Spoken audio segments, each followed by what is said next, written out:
예수님께서 가난한 사람들, 굶주리는 사람들, 우는 사람들, 박해받는 사람들을 행복하다고 선언하시며 부유한 사람들, 배부른 사람들, 웃는 사람들과 사람들로부터 환호받는 사람들을 불행하다고 하십니다. 예수님께서 당신의 역설적인 말씀을 통해 우리를 뒤흔드시고 참으로 우리를 풍요롭게 만들며 우리 삶의 진정으로 의미와 충만함을 주는 것이 무엇인지 깨닫게 하고 계십니다. 그것은 가난한 사람들, 우는 사람들, 굶주리는 사람들을 외면하거나 멀리하지 않는 삶입니다. 그들과 가까이에 있는 삶입니다. 이 세상 재물에 사로잡혀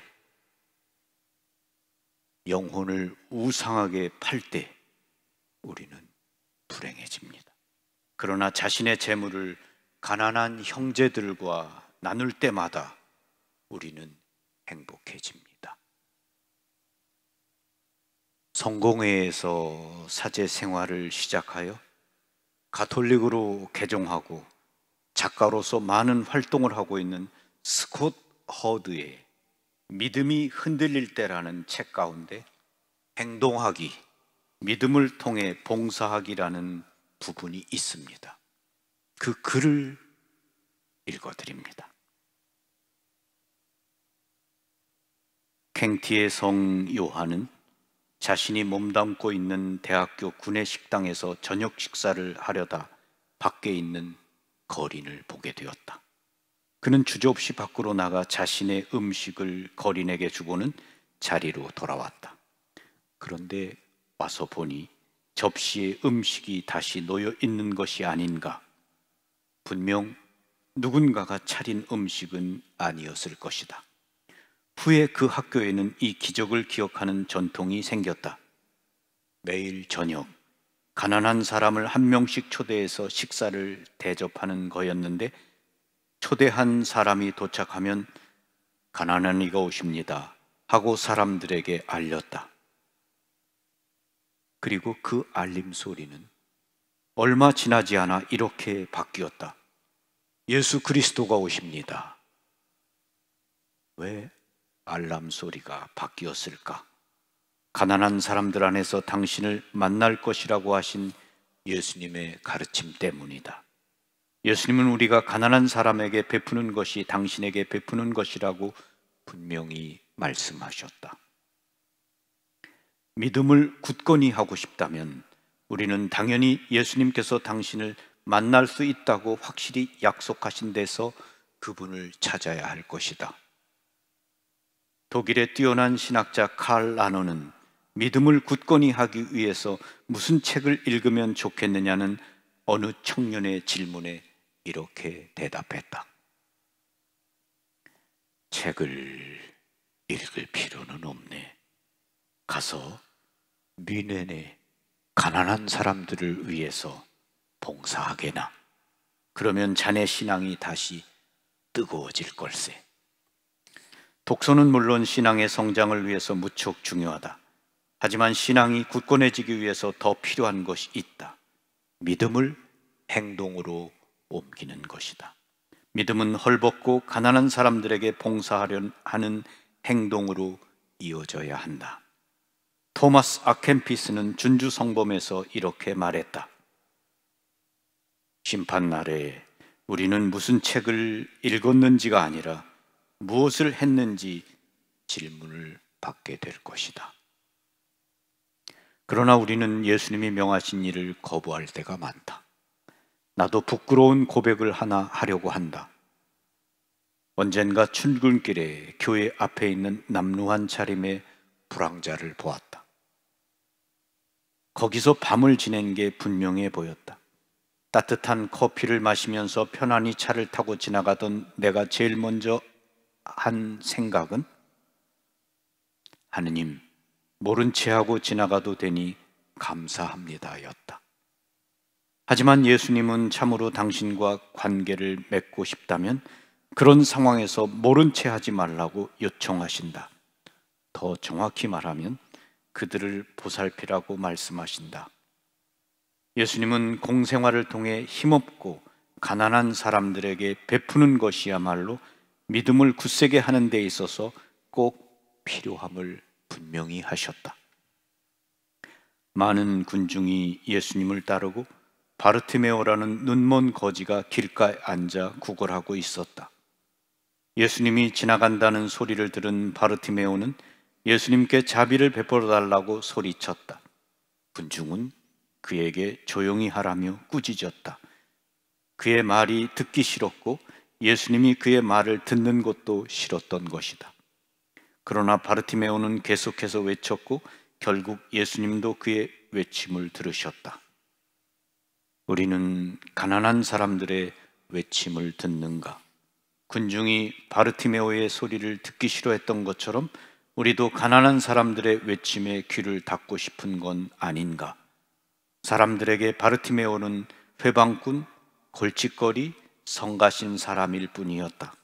바르티메오로 인해 사람들은 불편함과 창피함 또는 죄책감을 느꼈을 수도 있다. 추레한 행색인 그에게서 나는 악취 때문에 역겨웠을 수도 있다.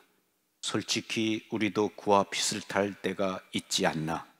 예를 들어 자동차가 신호에 걸려 멈췄는데 노숙자가 다가오면 핸들을 꼭 잡고 정명만 응시할 때는 없는지, 구원을 요청하는 책자가 집에 왔을 때 거기에 실린 사진을 보고도 책자와 함께 그들의 요청을 바로 쓰레기통에 버리진 않았는지 생각해 볼 일이다.